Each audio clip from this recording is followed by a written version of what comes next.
Olá, hoje a gente vai mergulhar num tema super importante, como medir e gerenciar a qualidade dos serviços de saúde mental aqui no Brasil. Uhum. A nossa fonte principal é um artigo bem interessante de 2022, da Revista Latino-Americana de Enfermagem. Ele propõe um conjunto de indicadores para a rede de atenção psicossocial, a RAPS. Exato. E o nosso objetivo aqui é entender melhor como eles sugerem que a gente pode avaliar esses serviços, sabe? Que são bem complexos. Sim, e historicamente. Especialmente porque, né, faltam métricas oficiais, padronizadas. É um ponto cego há tempos. E olha a relevância disso, vai além do Brasil. A OMS vive alertando sobre as altas taxas de mortalidade, de incapacidade ligadas aos transtornos mentais. Exatamente. E para a gente entender essa proposta do artigo, é fundamental colocar a RAPS no contexto do SUS, né? Certo. Ela é essa rede que tenta integrar tudo, desde a atenção básica, os CAPs, que são os Centros de Atenção Psicossocial, Uhum. os serviços de urgência, a atenção residencial transitória e até a atenção hospitalar quando necessário. A ideia é garantir a integralidade, sabe? Evitar aquela coisa fragmentada do passado. Entendi. E avaliar essa rede sempre foi, assim, um desafio enorme, justamente pela complexidade. Os indicadores oficiais que existiram foram poucos, é, às vezes limitados ou até descontinuados com o tempo. Pois é. Então o desafio é justamente medir algo que tem tantas faces, né? Tantas partes. Como é que esse estudo encarou isso? Pelo que eu dei uma olhada, eles fizeram uma pesquisa exploratória, assim, bem abrangente. Foi sim. Eles analisaram a fundo os documentos normativos aqui do Brasil, mas o ponto-chave, eu diria, foi olhar para fora. Ah, interessante. Buscaram indicadores que já são usados em países com sistemas públicos de saúde fortes e que têm alguma semelhança com o nosso. Escolheram Austrália, Inglaterra e Canadá. Certo. E também olharam recomendações da OMS, da OPAS. O processo para selecionar os indicadores foi bem rigoroso. Imagino. Eles partiram de mais de 1.000 indicadores potenciais que acharam em várias fontes. Nossa, aí afunilaram para 164 que eram usados nesses três países e depois aplicaram critérios. Tinha que ser relevante para o Brasil, tinha que ser viável coletar o dado, não podia ser duplicado. Claro, E chegaram num conjunto final de 41 indicadores. 11 da Austrália, 20 da Inglaterra e 10 do Canadá. a ideia foi pegar o que já funciona lá fora, né? E que poderia ser adaptado para a nossa realidade. 41 indicadores, selecionados com base na relevância, na experiência internacional. Faz sentido. E a chave para organizar isso tudo, pelo que entendi, é a tal da Matriz de Saúde Mental, a MSM. Como ela funciona exatamente?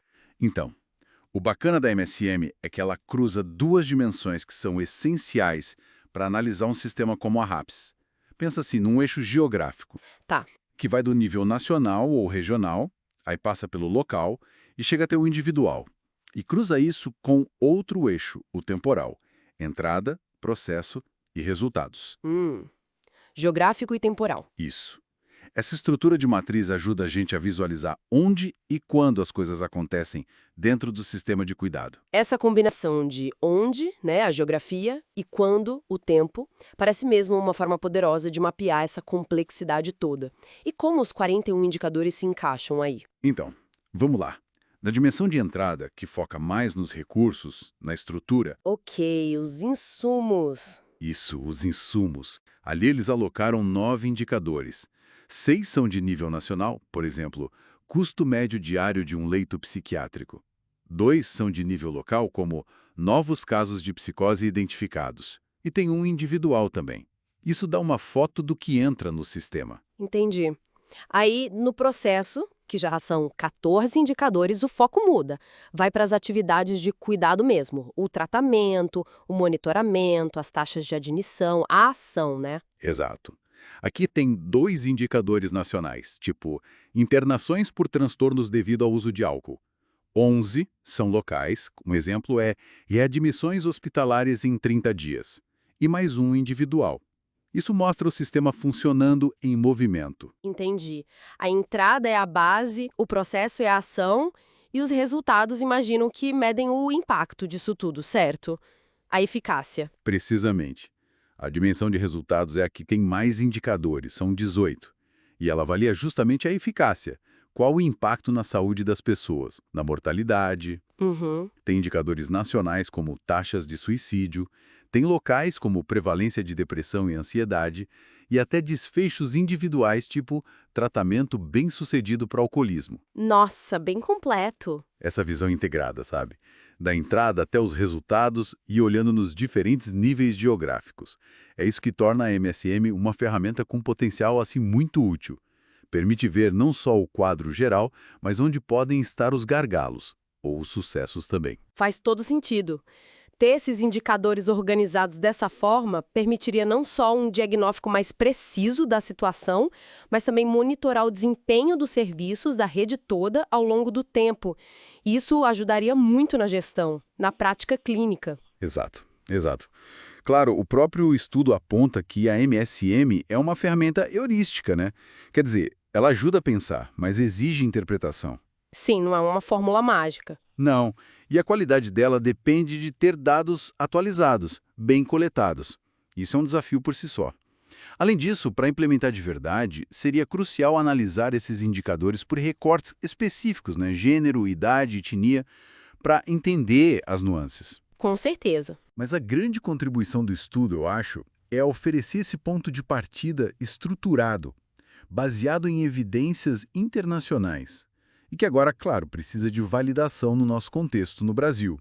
Talvez usando métodos como o estudo Delphi, que buscam consenso entre especialistas, os autores até sugerem isso como um próximo passo. Então, resumindo o essencial aqui, a análise desse artigo nos traz uma proposta bem concreta.